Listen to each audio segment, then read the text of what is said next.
Are you afraid of getting ripped off and embarrassed at your local car dealer on a new or used car? If so, don't worry. You're not alone. Many others feel the exact same way, and I get it because I've been through it myself. Walking into a dealership can be a very intimidating experience, but with knowledge comes power. So in this video, I'm going to share with you some of my 25 years of accountant wisdom so you can save thousands on your next trip to the car dealer. So no more overpaying. Now let's dive into my 5 money saving tips. Tip number 1, do your research. It may take a little bit of time, but before you step foot into a dealership, research the true value of the car online. Websites like Kelley Blue Book or Edmunds can give you an accurate estimate on the make and model of the car you're interested in, and it may make you change your mind as to how much you want to spend. In my experience, it's always a good idea to see what a vehicle is actually selling for before starting any kind of negotiations. Tip number 2, a bit of a shocker for most. I personally have thought at times, will they actually do this for me? But they do. Basically, tip number 2 is ask the dealer for the vehicle's invoice. Sometimes I've thought, are they really going to bring the truth? But they do. The invoice is the price the dealer paid to get the car on their lot. And it's a great point for starting negotiations. You might be tempted to think that the price of the vehicle is where the dealership makes most of its profit, but that's simply not true. Dealerships make their money on the back end of the deal when they're selling cars from the trade-ins, service contracts, extended warranties, gap insurance, car accessories, and the financing of the vehicle itself. Keep all these items I've mentioned in mind because they play a big role on how the cars get sold. So tip number 3 is a big one. It's focusing on the actual cost of the vehicle. Many car buyers get this completely wrong by focusing on the monthly payment rather than prioritizing the out-of-door price. So when the sales rep comes up to you and says, how much can you afford monthly? Just flip the script. Tell them you're more concerned about the actual total cost of the vehicle and not fixated on a monthly payment amount. This will also keep you in budget. So why would you take this approach? In order to get the most profit, dealerships extend the loan period and will increase interest rates to fit the car into your budget, which means you'll end up paying much more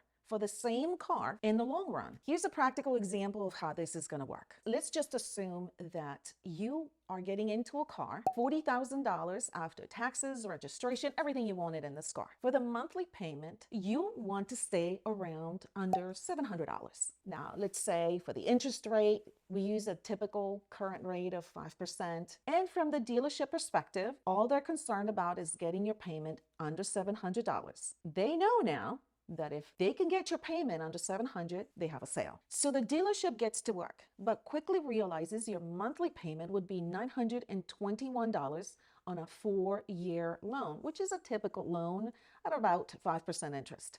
Now, it is worth noting that a 4-year loan will cost you $2,116 in interest. But they have a problem now. The $921 monthly payment exceeds your monthly requirement of $700. And they know you won't agree to that, so they shift gears and ask you for a $10,000 down payment so you can stay within your $700 monthly car budget. Well, you tell them you don't have the $10,000 for a down payment, and they say, no problem, let me see what else we can do. They get busy, they start crunching numbers. They come back and say something like this: I have great news. We found you an amazing deal. We got your monthly payment down to $644. Well, that's quite a bit lower than the $700, and you won't believe this. It requires no money down. Are you ready to drive your new car home today? Well, so what really happened here?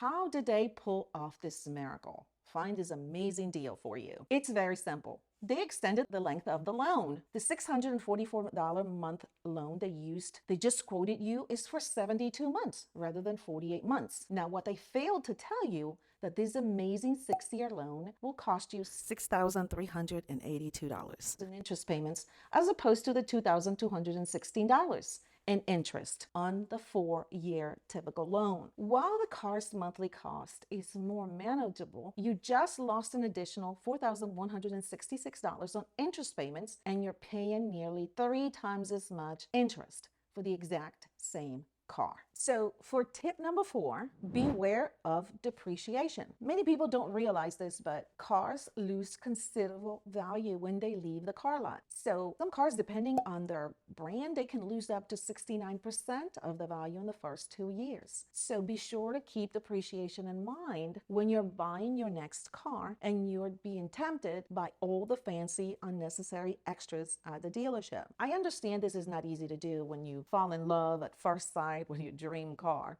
We've all been through that.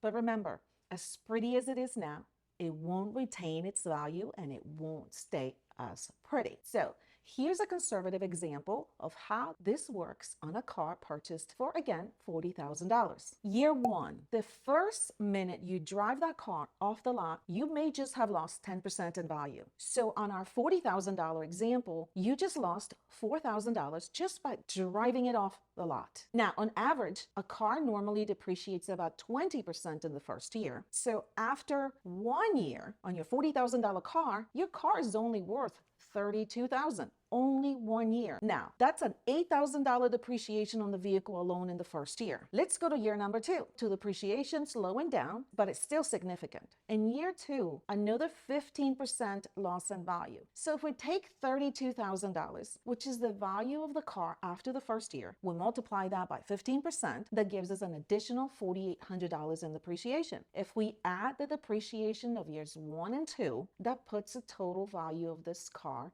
down by $12,800 in just 2 years. Now your car is worth, in 2 years, $27,200. Wow. Now let's go to year 3 and another 10% in loss in value. So $2,720. Now that drops the value of the car to $24,480. By the end of the 3-year, the car value has decreased by $15,520, and now your car is worth $24,480. And then you also add all the payments you've been making on it. As you can see, depreciation can significantly affect overall value of a vehicle pretty quickly. So with that in mind, be sure to stick to your budget. As you can see, the new car is not worth wrecking your finances over. So tip number 5, to lease or not to lease. Boy, I get this asked all the time, and it's like a controversial topic when it comes to buying or leasing. Both sides of the argument bring up some very good points, and it depends on many options. So let's start with a quick side-by-side comparison of buying a car versus leasing a car. Buying a car, it's yours. No wear and tear or mileage fees. No need to return it. After the term ends, you're on the path of owning an asset. Now, when you're leasing a car, you're going to avoid depreciation, avoid maintenance costs. You may be able to get a better rate compared to buying, may be able to drive a more expensive car than you would than if you were buying. So in most cases, buying a car is what I recommend. Well, why is that? Well, mainly because on most leases, you're limited to the number of miles you can put on the car before you start paying more money. So let's say you're limited to 15,000 miles to drive this lease car, 15,000 miles each year. Now, you drive for 3 years, an average of 25,000 miles. That puts you over 30,000 miles by the time you return this vehicle. And the dealer is going to want payment as soon as you turn the car back into the dealership. Those additional 30,000 miles will cost you 35 cents a mile. Normally, average amount that they charge, sometimes more, sometimes less. But in this case, you would pay an additional $10,500 on this lease at the time that you return the vehicle. So you might have thought you were getting a great deal on your lease. Your monthly payments seemed affordable, but once you turn the car back in, you better be ready. And at the end, the lease did not cost you any less fees. And now you don't even have a vehicle. But for some people who enjoy changing cars every 3 years, not having to worry about maintenance, and they like the convenience of always having a newer vehicle, may seem like it works. But as always, just remember, to live within your means. Now, if you don't already know me, my name is Sonia Narvaez. I'm a licensed CPA and wealth building strategist with over 25 years experience. If you have any questions about how to take advantage of the latest tax saving strategies, don't hesitate to contact us. To get your free complimentary consultation with a member of my team, simply click the scheduling link in the description below and pick the time that works best for you. We would love to help and meet you.